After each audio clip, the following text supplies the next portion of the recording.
বসিরহাটের বড় মাওলানা আল্লামা বাংলা রুহুল আমিন রাহমাতুল্লাহি আলাইহি তিনি লিখেছেন, কিয়ামতের ময়দান কেমন হবে তার দৃশ্য মিরাজের রাতে দেখিয়ে দিয়েছেন। হযরতে রাসূল করিম সাল্লাল্লাহু আলাইহি ওয়াসাল্লাম দেখলেন বিরাট রক্তের দরিয়া, সেই দরিয়ায় একটা শ্রেণীর মানুষেরা চুবনি খায়, একবার নিচের দিকে চলে যায় আবার একবার উপরের দিকে আসে। শুধু চুবনি খায় না, ফেরেশতারা উপর থেকে পাথর নিক্ষেপ করে তাদের গায়ে, তাদের মাথায় পাথর লেগে রক্ত ফিনকি দেয়, গায়ে পাথরের আঘাত লেগে রক্ত ফিনকি ধরে, যেখানে পাথরের আঘাত লাগে সেই জায়গা থেকে রক্ত বেরিয়ে যায়, ওই রক্ত বেরিয়ে দরিয়া বড় হয়ে যায়, দরিয়ার কিনারা পেতে চায়, আবারও দরিয়া বড় হয়ে যায়, লম্বা চওড়া হয়ে যায়। হযরত রাসূল বললেন, ইয়া কি জিবরাইল, হে ভাই জিবরাইল এরা কারা? একবার দরিয়ার নিচে চলে যায়, আবার একবার দরিয়ার উপরে বসে আসে, আবার যখন দরিয়ার কিনারা পেতে যায় আবার দরিয়া লম্বা চওড়া হয়ে যায়। এত আঘাত তাদেরকে করা হয়, ভাই জিবরাইল এরা কারা? হযরত জিবরাইল জবাব দিয়ে দিলেন, ইয়া রাসূলুল্লাহ, ইয়া হাবিবাল্লাহ, হুজুর এরা ওই শ্রেণীর মানুষেরা যারা দুনিয়ার জমিনে টাকায় টাকা বাড়িয়েছে, অর্থাৎ টাকা দিয়েছে সকাল বেলা একরকম, বসে থেকে বিকেল বেলা নিয়েছে আর এক রকম। টাকায় যেমন অবৈধ পথে টাকা বাড়িয়েছে, আজকে তাদেরকে ধরা খাইয়ে দিয়ে এবং ভবিষ্যতে এমনটি তাদের করানো হবে, রক্তের বিনিময়ে তাদের রক্তের দরিয়ায় আবার রক্ত বেড়ে যাবে। তার মানে হলো সুদের সঙ্গে কোনো ইমানদার থাকতে পারবে না, মুনাফিকের সঙ্গে কোনো ইমানদার থাকতে পারবে না, কোনো মানুষ কোরআনকে অস্বীকার করতে পারবে না। জাহিম, জাহান্নাম, সাকার, তিনটি স্তরের কথা বলেছি। 4 নম্বরে প্রিয় নবী জনাব রাসূল আরবি সাল্লাল্লাহু আলাইহি ওয়াসাল্লাম বলেছেন, এর পরেরটা হলো সাইর, যেখানে অবস্থান করবে যারা মদ বিক্রি করে তারা। মনে আছে প্রথম তিনটে কারা কোন জায়গায়? আল্লাহ যদি সুযোগ দেন একবার রিভাইজ করে দেব, সবার মনে থাকবে। আল্লাহ যদি চান কারোর মধ্যে যদি এই অপকর্ম থাকে, আল্লাহ যেন হেফাজত করে, আজকে আলোচনার বরকতে আল্লাহ যেন সেই কঠিন কাঠিন্যতা থেকে আমাদেরকে হেফাজত করে আল্লাহমুখী হওয়ার তৌফিক দেন। বলুন আল্লাহুম্মা আমিন। যারা মদ বিক্রি করে এদেরকে রাখা হবে সাইর নামক আবাসস্থলে। সাইর এত কঠিন মদ, যে বিক্রি করে তার যে গুনাহ হয়, যে পান করে তার তেমন গুনাহ হয়, যে এটা তৈরি করে তার তেমন গুনাহ হয়, যে এটা বহন করে তার তেমন গুনাহ হয়, যে মদ পান করার ব্যাপারে কাউকে উৎসাহিত করে তাকেও তেমন গুনাহ হয়। সুদ খেলে, সুদ দিলে, সুদ কষলে, বলুন এসব মশলা তো আপনারা জানেন।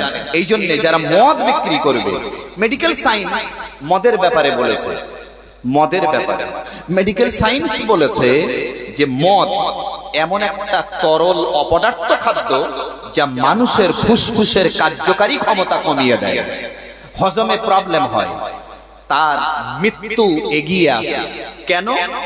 মদ একদিকে দাঁত কালো করে দেয়, আরেকটা দিকে খাদ্য নালীটা ঘা বানিয়ে দেয়, আরেকটা দিকে কিডনির কার্যকারী ক্ষমতা দুর্বল হয়ে যায়, পাকস্থলী হজম করে এর কার্যকারী ক্ষমতা দুর্বল হয়ে যায়।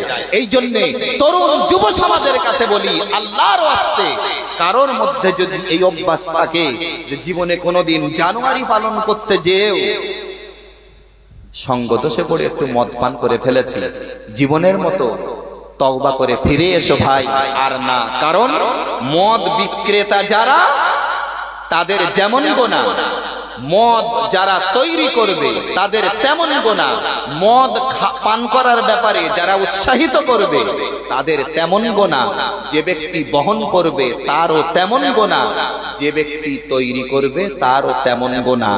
তাহলে একটা কথা তো বলাই লাগে, যদি ফল পাকড় গাড়িতে করে যায়, দেখা যায় সেটা চেক হয় না, অথবা প্রচুর পরিমাণে চেক আপ করে তারপর জায়গা পাড়ি দিতে হয়। কিন্তু একটা গাড়িতে যদি সাজানো বোতল ভর্তি মদ থাকে, আমার মনে হয় অনেক সময় সেটা চেক আপ হয় না। বাস্তব সত্য কথা বলছি। সাইর নামক আবাসস্থল যারা মদ বিক্রি করে তাদের জন্য এটা রয়েছে। 5 নম্বরে বলা হয়েছে লাজা, এটা হলো প্রতিমা উপাসক যারা সামনে কিছু রেখে পূজা করে। মহান আল্লাহ রাব্বুল আলামিন কোরআনে বলেছেন, আল্লাহ পাক বললেন হযরত ইব্রাহিম আলাইহিস সালামকে লক্ষ্য করে, ইয়া আবাতি ইন্নী قد جاءني من العلم ما لم يأتك فاتبعني أهدك صراطا سويا। আল্লাহু আকবার। কথাটা একটু খেয়াল করুন। ইব্রাহিম নবী আব্বাকে বললেন, ইব্রাহিম নবী ছেলে বাপকে বলছেন, ইয়া আবাতি, হে আমার সম্মানিত পিতা, ইন্নী কদ জাআনি মিনাল ইলম, নিশ্চয়ই আমার কাছে যে জ্ঞান এসেছে, যে ইলম এসেছে, মা লাম ইয়াতিকা, আপনার কাছে সেটা নেই। ফাত্তাবিনি, আপনি আমার অনুসরণ করুন, আহাদিকা সিরাতান সাবিয়া, আমি আপনাকে সরল সঠিক রাস্তাটা দেখাবো। সুবহানাল্লাহ বলবেন না? বড্ড কি থির হয়ে গেলেন? একটু জোরে বলেন সুবহানাল্লাহ। নমরুদ একটা মানুষ, সেই মানবাকৃতির মূর্তি তৈরি করত আজর, আর মানুষের বাড়িতে বাড়িতে পৌঁছে দিত। তাফসীরে দুটো নাম এসেছে, আজর, তারিক। কেউ কেউ বলেছেন আজর চাচা, আবার কেউ কেউ বলেছেন আজর হলো মূর্তির নাম, আবার কেউ কেউ বলেছেন আজর ইব্রাহিম আলাইহিস সালামের আব্বা।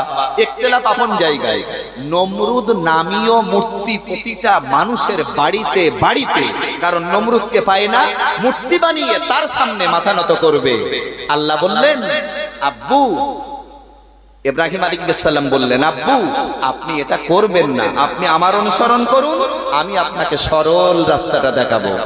তার মানে হলো যারা প্রতিমা পূজারী, যারা কোনো কিছু সামনে রেখে পূজা করবে, তাদের লাজা নামক স্তরের ভিতরে প্রবেশ করিয়ে দেওয়া হবে। শাস্তিটাও অনেকটা কঠিন। আমার ভাইরা বাবাজিরা, যে বইটার ভিতরে ইমামে আযম আবু হানিফা রাহমাতুল্লাহি আলাইহি আর নাস্তিকের কথা রয়েছে, ওই বইটার ভিতরেও এই কথা রয়েছে। কোন একজন গায়ের মুসলিম যদি আপনাকে এই সওয়ালটা করে একবার, আমরা একটা কিছু সামনে রেখে পূজা করি, আর মুসলমান তোমরা তো কাবা সামনে রেখে পূজা করো। কথা বুঝতে পারছেন? নিশ্চয়ই এখানে উমরা পালন করা মানুষ আছেন, হাজী সাহেব আছেন। কেউ যদি প্রশ্ন করে, আমরা একটা কিছু সামনে রেখে পূজা করি, আর তোমরা তো একটা কাবা, একটা কালো একটা ঘরকে সামনে রেখে পূজা করো। এবার বলি, যারা মাটির তৈরি কোনো কিছুকে সামনে রেখে পূজা দেয়, উপাসনা করে, দেবতা বলে মনে করে, সবকিছুই করার মালিক বলে মনে করে, ওই যার সামনে মাথা নত করছে তাকে। আর মুসলিম জনগোষ্ঠী যখন আল্লাহর কাবাতে যায়, বলুন তো বাবাজিরা, একটাবারের জন্য কি এই ভাবনাটা আসে যেই কাবা আমার সবকিছুর মালিক? আমার সবকিছুর মালিক এই কাবার মালিক যিনি, তিনি। এবার আরো পরিষ্কার হই, মুসলিম জাহানের খলিফা, আমিরুল মুমিনিন, খলিফাতুল মুসলিমিন হযরতে ওমর ফারুক রাদিয়াল্লাহু আনহু যখন হজ পাক শুরু করেছেন, এমন সময় প্রচুর মানুষেরা সবাই হাজরে আসওয়াদে চুম্বন দেয়। নবীজি বলেছেন, যদি কাছাকাছি যেতে পারো হাজরে আসওয়াদে চুম্বন দিলে, এই রকম রিওয়ায়াত আমি শুনেছি, তবে চোখে দেখিনি। আল্লাহ যদি চান তাহলে গোনাগুলোকে চুষে নেয়, এটা হলো জান্নাতি পাথর। আর যদি কাছাকাছি যেতে না পারো, দূর থেকে ইশারা করে যদি হাতে চুম্বন দাও, ওই চুম্বন দেওয়ার শামিল হয়ে যাবে, সুন্নাত আদায় হয়ে যাবে। হযরত ওমর ফারুক রাদিয়াল্লাহু তাআলা আনহু যখন আল্লাহ পাকের কাবা তওয়াফ করছিলেন, তখন বারবার একটা কথা বলছিলেন, ওরে পাথর, তোর কোনো ক্ষমতা নেই আমার গুনাহ মাফ করে দেওয়ার, তোর কোনো ক্ষমতা নেই আমার ভাগ্য বদলে দেওয়ার, তোর কোনো ক্ষমতা নেই আমার হায়াত কমিয়ে দেওয়ার, তোর কোনো ক্ষমতা নেই আমার হায়াত বাড়িয়ে দেওয়ার। কুল ইন্না সলাতি ওয়া নুসুকি ওয়া মাহইয়ায়া ওয়া মামাতি লিল্লাহি রাব্বিল আলামিন। আল্লাহ পাক বলছেন বলুন আমার নামাজ, আমার কুরবানি, আমার হায়াত, আমার মওত সব আল্লাহর জন্য নিবেদিত করে দিলাম। হায়াতের মালিক হলেন আল্লাহ, মওতের মালিক হলেন আল্লাহ, রিজিক দাতা হলেন আল্লাহ, আবার পানি দেনওয়ালা হলেন আল্লাহ, সব কিছুর মালিক আল্লাহ। হযরতে ওমর বলছেন পাথর গুনাহ চুষে নেওয়ার ক্ষমতা তোর নেই, আমি তোকে চুম্বন করব না। হায়াত বাড়ানোর মালিক তুই না, আমি তোরে চুম্বন করব না। ওরে পাথর একটা বারের জন্যও তোকে চুমা দিতাম না, এই জন্যই পাথর তোকে চুমা দেব। আল্লাহর নবী তোকে চুম্বন করেছেন, নবীজি চুম্বন করেছেন বলেই সেই তরিকাটা ধরে রাখতেই আমি ওমর তোকে চুমা দিলাম। বোঝা গেল? তাহলে পাথরের চুম্বন দিলেও গোনাটা মাফ করার মালিক কে? পাথরের ক্ষমতা আছে, ওই পাথরকে এই পাওয়ারটা দিলেন কে? আল্লাহ। ইব্রাহিম আলাইহিস সালাম যখন তিনি কাবা গাচ্ছিলেন, এমন সময় দেখা গেল অনেকটা উপরে যখন যেতে হবে, আমাদের এলাকার রাজমিস্ত্রি যারা তারা কি করে, যখন আর হাতে পায় না তখন একটা ভাড়া বা মাচা তৈরি করে তার উপরে পা রাখে, জোগাড় দিয়ে দেয়, আর মিস্ত্রি তার উপরে উঠে গাঁথা শুরু করে দেয়। ইব্রাহিম আলাইহিস সালাম দেখলেন এখানে কোনো বাঁশ খুঁটির ব্যবস্থা নেই, আমি উপরে কেমনে যাব? হযরত ইব্রাহিম আলাইহিস সালামের জন্য আল্লাহ পাথরের ব্যবস্থা করে দিলেন, যে পাথরটাকে কাঁচ দিয়ে ঘিরে রাখা হয়েছে মাকাম ইব্রাহিম বলা হয়। হাজী সাহেব যারা এবং যারা উমরা পালন করেছেন, কাবাতে গেছেন, তারা জানেন ওই পাথরটা এমন একটা পাথর, যে পাথরের উপরে ইব্রাহিম আলাইহিস সালাম দাঁড়াতেন বিনা ইঞ্জিনে, বিনা মেশিনে, বৈদ্যুতিক যোগাযোগ ছাড়াই, যেখানে কাজ করার প্রয়োজন পাথর সেই জায়গায় দাঁড়িয়ে যায়। এ খেলা কার? পাথরের কোনো ক্ষমতা আছে? এই ক্ষমতাটা তাকে দান করেছেন আমার আল্লাহ। এই জন্য একদম শেষ পর্যায়ে ওই কথাটাই বলি, লাজা প্রতিমা উপাসক, প্রতিমা পূজারী, আর হাবিয়া যারা শিরক করে, শিরক এটা মস্ত বড় একটা জুলুম, এটা অপরাধ। আমার মাথায় কি আছে বাবাজি একটু বলুন? টুপি। এই টুপিটা কেউ যদি মাথা থেকে সরিয়ে নিয়ে হাঁটুতে রাখে, টুপির উপরে জুলুম করা হলো না? আপনি বলুন, একটা নৌকা রাখতে হবে কোথায়, পানিতে না ডাঙায়? পানিতে। কেউ যদি ডাঙায় রেখে বলে এই নৌকা চলো, আমি মাঝি উঠলাম, নৌকা কি চলবে? তাহলে পানিতে যেটা থাকার কথা সেটা যখন ডাঙায় এসে যাবে তখন তার উপরে জুলুম করা হবে। টুপি মাথায় দেওয়ার জিনিস, রাখলাম হাঁটুতে, টুপির উপরে জুলুম করলাম। নৌকা রাখবো পানিতে, রাখলাম ডাঙায়, ওর উপরে জুলুম করা হলো। অনুরূপ যেটা যেখানে রাখার নয় সেটা সেখানে রাখার নাম হলো তার উপরে জুলুম করা। ইবাদত হবে কার? আল্লাহর। আল্লাহর ইবাদত বাদ দিয়ে অন্য কারো ইবাদতের নামই হলো নিজের নফসের উপরে জুলুম করা। মহান আল্লাহ রাব্বুল আলামিনের জন্য বলেছেন, ইন্নাহু মাইয়ুশরিক বিল্লাহি ফাকাদ হারামাল্লাহু আলাইহিল জান্নাহ। নিশ্চয়ই যারা আল্লাহর সঙ্গে অংশীদারিত্ব দিয়েছে, শিরক করেছে, তাদের জন্য রয়েছে বিরাট জাহান্নাম। এই জন্য শিরক করা যাবে না। কোন রওজায় যে বলা যাবে না 15 বছর হয়ে গেল বিবাহ করেছি, আমার একটা সন্তান দাও পীর সাহেব বাবা, বলা যাবে না। দেওয়ার মালিক হলেন আল্লাহ। যদি মানুষের ক্ষমতা থাকতো ইব্রাহিম আলাইহিস সালামের জন্য আল্লাহর থেকে পাথর আশা লাগতো না, এমনি হয়ে যেত। বলুন ঠিক না? সর্বশেষ হুতামা এই হুতামা এটা হলো গুনাহগার উম্মত যারা, এই জন্য গুনাহ থেকে বাঁচতে হবে। আল্লাহ যেন আমাদের গুনাহ থেকে বাঁচিয়ে রাখেন, বলুন আল্লাহুম্মা আমিন। এই বিরাট জাহান্নামের ভিতরে মানুষ যখন চলে যাবে, জাহান্নামীরা জাহান্নামে চলে যাবে, জান্নাতীরা জান্নাতে চলে যাবে। এত সময় জাহান্নামের যত কথা বললাম, একটুখানি রিভাইজ করার কথা বলেছিলাম। জাহিম এটা হলো মুনাফিকদের আবাসস্থল, জাহান্নাম কাফেরদের আবাসস্থল, সাকার মিথ্যাবাদীদের আবাসস্থল, সাইর মদ বিক্রেতাদের আবাসস্থল, লাজা প্রতিমা উপাসকদের আবাসস্থল, হাবিয়া শিরককারীদের আবাসস্থল, হুতামা গুনাহগারদের আবাসস্থল। আমার ভাইরা বাবাজিরা, ঠিক একটা বিষয়ে যদি আমরা উল্টে যাই, ঈমান আর আমল যদি আমাদের মজবুত থাকে, আল্লাহ কাউকে জাহান্নাম দেখাবেন না, জান্নাতের রাস্তা খুলে দেবেন। একজন ঈমানদার মুমিন আল্লাহওয়ালা যখন কিয়ামতের ময়দানে নেকির পাল্লা ভারী দেখতে পাবে, আল্লাহ পাকের ফেরেশতারা তাকে জান্নাতের দিকে নিয়ে যাবে। জান্নাতের দরজায় যখন জান্নাতি বান্দা পৌঁছে যাবেন, এমন সময় জান্নাতের ভিতর থেকে আল্লাহ পাকের জান্নাতি ফেরেশতারা তাদেরকে স্বাগত জানাবেন। সঙ্গে সঙ্গে বলবেন, ওয়াল মালাইকাতু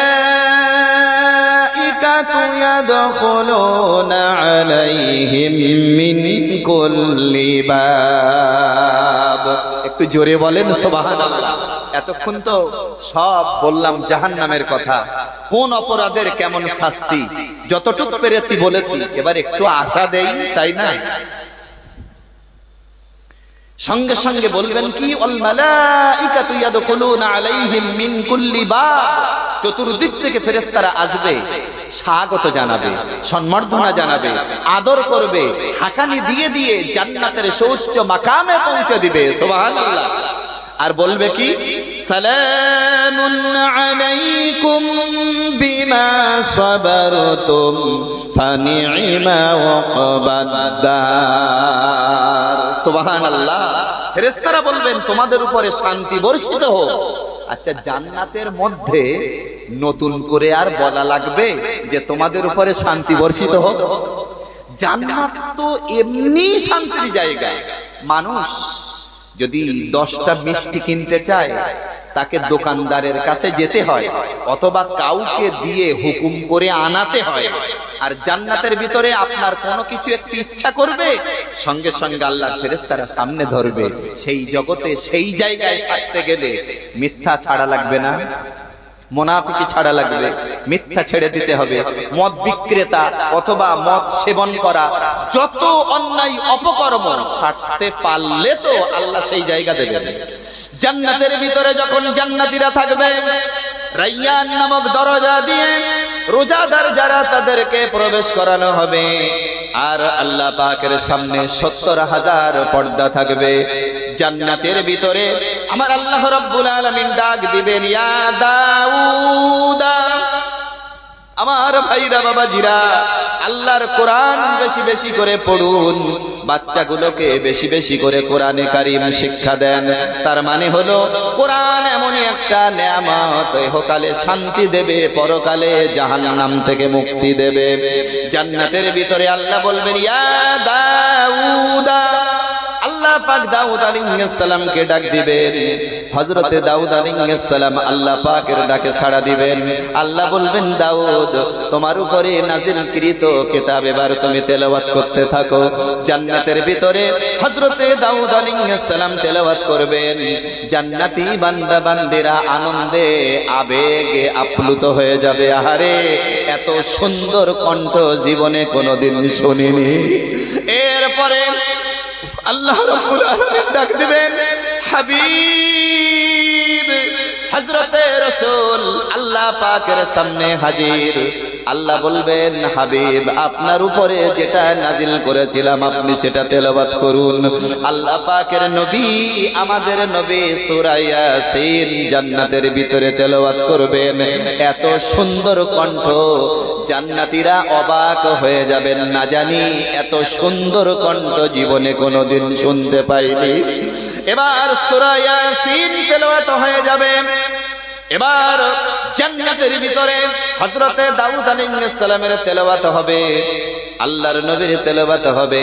আল্লাহ পাক এবার নিজেই সূরাতুর রহমান তেলাওয়াত করবেন আর বারবার বলবেন ফাবিআইয়ি আলাই রাব্বিকুমা তুকাজ্জিবান। সুবহানাল্লাহ। আল্লাহ আমাদেরকে তোমার দয়ার জান্নাতে একটু জায়গা করে দিও, সকলকে এক জান্নাতে জায়গা করে দিও। বলুন আল্লাহুম্মা আমিন। আর একটু জোরে বলুন আল্লাহুম্মা আমিন। এই জন্য আমার তরুণেরা, যুবকেরা, তোমাদের জন্য আরো একটা কথা বলি। এবছরে দেখলাম ফেসবুকে যে যত ছেলে মেয়ে পরীক্ষার্থী ছিল মাধ্যমিক, কম বেশি 1.5 লক্ষ ছেলে মেয়ে এবার উত্তীর্ণ হতে পারেনি, ফেল করেছে। কারণ দেখিয়েছে মোবাইল, কারণ দেখিয়েছে মা বাপের শাসন থেকে বঞ্চিত হওয়া। এই যে এটা তো বিজ্ঞান, আর এটাকে যিনি আবিষ্কার করেছেন তিনি হলেন বিজ্ঞানী। এই যে বিজ্ঞান, এটা তো সৎ কাজে ব্যবহার করলে আশীর্বাদ, যেটা প্রচলিত ভাষা, আর অসৎ কাজে ব্যবহার করলেই তো অভিশাপ। এই মোবাইলটা দেখতে দেখতে একটা ছেলের সারা রাত পার হয়ে যাচ্ছে। অনৈসলামিক নগ্ন ছবি দেখতে দেখতে নিজের জীবনকে ধূলিসাৎ করে দিচ্ছে। চ্যালেঞ্জ দিয়ে বলে যাচ্ছি, অতিরিক্ত পরিমাণে এই মোবাইলের স্ক্রিনে যাদের চোখ থাকবে, জানেন 3 দিন আগে আমি দেখেছি, 3 দিন আগে মেডিকেল সায়েন্স চিকিৎসা বিজ্ঞানীরা গবেষণা করে বলেছেন অতিরিক্ত পরিমাণে যারা মোবাইলের স্ক্রিনে চোখ রাখবে তাদের বিশেষত 2টো ক্ষতি হবে। 1 নম্বর হলো তাদের অকালে দৃষ্টিশক্তি হ্রাস পাবে। ভাষা বুঝতে পেরেছেন তো? তাড়াতাড়ি চোখ নষ্ট হবে। আর 2 নম্বর হলো তাদের স্মৃতি শক্তি দুর্বল হবে, যারা অতিরিক্ত পরিমাণে মোবাইলের স্ক্রিনে চোখ রাখবে। জানেন বাবাজি, এই মোবাইলটাতে বলা যেতে পারে একটা লাইব্রেরি লোড করা আছে, কিন্তু এই স্টেজে বসে মাঝে মধ্যে একটু দেখছি, বাকি বই পড়ি। কারণ বিজ্ঞানীরা সর্বাবস্থায় মানুষের সুস্থতার দিকটা কিন্তু দেখে। মদ সরকার হয়তো স্বীকৃতি দিয়েছে, কিন্তু মেডিকেল সায়েন্স এটাকে ধিক্কার জানায়, এটাকে ঘৃণা করে। কারণ এটা তো মানুষের শারীরিক অসুস্থতার মারাত্মক একটা উপাদান। এজন্য কিছু বলার নেই, মেনে নিতে হচ্ছে তাদের। আমার তরুণেরা, যুবকেরা, হাত জোড় করে তোমাদের কাছে বলে যাই, মোবাইল অতিরিক্ত পরিমাণে ব্যবহার করা থেকে দূরে থাকো। রাতে ঘুমাবেন, আপনার বুকের উপরে মোবাইল চলছে, জানেন এটা হার্টের কতটা ক্ষতি করছে? আপনার বুকের উপরে মোবাইল চলছে, জানেন আপনার দৃষ্টিশক্তিকে কত দুর্বল করছে? ঘুম এসে যাচ্ছে, হাতের থেকে মোবাইল পড়ে যাচ্ছে, তুলে নিয়ে আবার দেখছে। জিজ্ঞেস করুন 15 থেকে 35 বছর বয়সের মধ্যে ছেলেগুলোকে আমি একটা অসত্য কথা বলছি। এখন এই গরমের সময় যেখানে মানুষ একটু বাতাস পাচ্ছে সেখানে যান, মোবাইল ছাড়া একটা ছেলে বসে নেই। রাগ করছেন? এগুলো সমাজ সংস্কারমূলক কথা। আজকে আমার যত বাবাজির এখানে বসে আছেন, ভদ্রলোক ভাই যারা বসে আছেন, বলুন মোবাইল ছাড়াও তো জীবন আপনাদের চলেছে, বলুন চলেনি? আজকে একটা বাচ্চাকে মোবাইল ছেড়ে দিয়ে ইসলামিক কার্টুন বলি আর কোন অন ইসলামিক কার্টুন বলি সেটা চালিয়ে দিয়ে ভাত খাওয়ানো হচ্ছে। ছেলেটা মেয়েটা বলছে কি, আগে মোবাইল ছাড়ো তারপরে ভাত খাবো, তার আগে খাবোই না। এই অভ্যাসে পরিণত হয়ে গেছে। আমি বলি 1 দিন 2 দিন 5 দিন 10 দিন 20 দিন হলেও আস্তে আস্তে তার থেকে মোবাইলটা সরান। কারণ আপনি বলুন, এটা কি সমীক্ষা ভুল যে 1.5 লক্ষ ছেলে মেয়ে ফেল করেছে? বিশেষত মোবাইলটাই হলো তার মেন কারণ।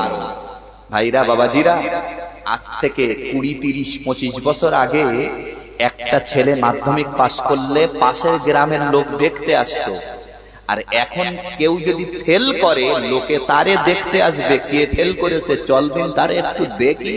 8 পর্যন্ত তো এমনিই পাস, আবার মাধ্যমিক পরীক্ষা থাকবে কি আল্লাহ ভালো জানেন। অনেক রকমের কথা শুনতে পাচ্ছি। যাইবা হোক, যেখানে 100 মার্কের মধ্যে মাত্র 25 নাম্বার তুলতে পারলেই পাস, সেখানে ছেলে মেয়ে ফেল করছে। কারণ কি? ছেলেটা ঘরের মধ্যে, মা আব্বা মনে করছে আমার ছেলে সারা রাত পড়ছে, আলো জ্বলছে ঘরের মধ্যে, জানালার ফাঁক দিয়ে দেখছে, দরজা খুলে একটুখানি আর চোখে দেখছে আলো জ্বলছে, আমার ছেলে পড়ছে। কি যে পড়ছে বুঝতে পারছি তো, তাই না? আমার ভাইরা, বাবাজিরা, তরুণেরা, যুবকেরা, তোমরা যারা স্কুলের সঙ্গে জড়িয়ে আছো, তোমরা যারা কোনো না কোনো কাজের সঙ্গে জড়িয়ে আছো, কাজের গতি বাড়াও, মোবাইল মাইনাস করো, তকদির বদলে যাবে ইনশাআল্লাহ। আল্লাহ আমাদের সকলকে দ্বীনি শরিয়াত মানার, বোঝার, আমল করার তৌফিক দান করুন। বলুন আল্লাহুম্মা আমিন। দিল খুলে বলুন আল্লাহুম্মা আমিন। মাওলানা সাহেব এখনই আসবেন আশা করছি, কারণ সময় হয়ে গেছে। তিনি একটুখানি দূরে আছেন, আসবেন। এর মাঝখানে যারা ছড়িয়ে আছেন, দূরে আছেন, আজকে তো বেশি রাত হবে না, কারণ কালকে একটু বেশি রাত পর্যন্ত জলসাটা হবে। আমরা প্রিয় নবী সাল্লাল্লাহু আলাইহি ওয়াসাল্লামের শানে ভক্তি ভরা ভালোবাসা নিয়ে গভীর আন্তরিকতার সঙ্গে একটু সালাম পড়ে নেই। সবাই পড়ি, ইয়া নবী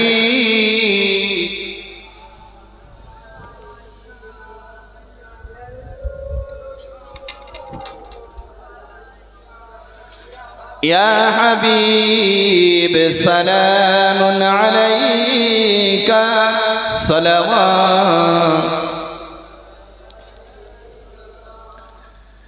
নবী না হয়ে দুনিয়া না হয়ে ফেরেশতা আল্লাহর হয়েছি উম্মত আপনার, তার তরে শুকর লাখো বার। ইয়া নবী সালামুন আলাইকা ইয়া রাসূল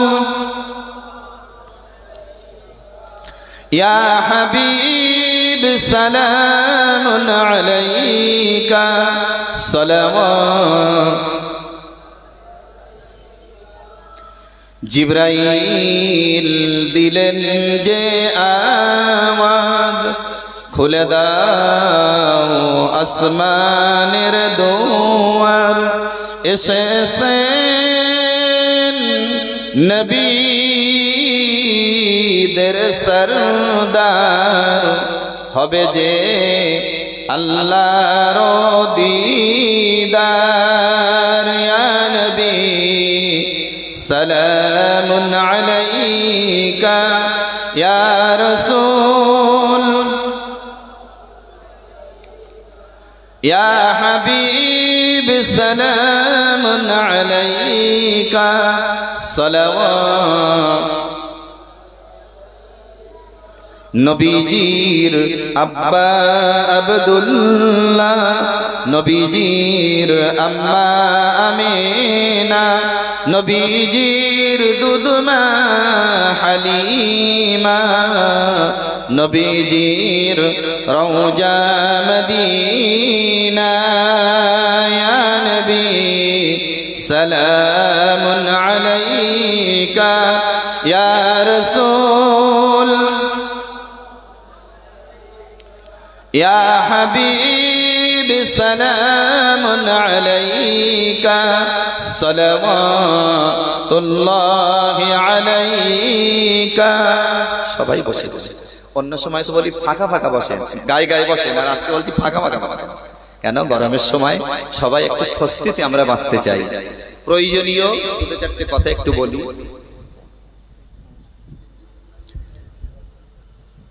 অল ইন্ডিয়া সুন্নাতুল জামাত সংগঠন শিক্ষান্দোলনের পিছনে যথেষ্ট পরিমাণে ভূমিকা পালন করে চলছে, আমরা দেখছি।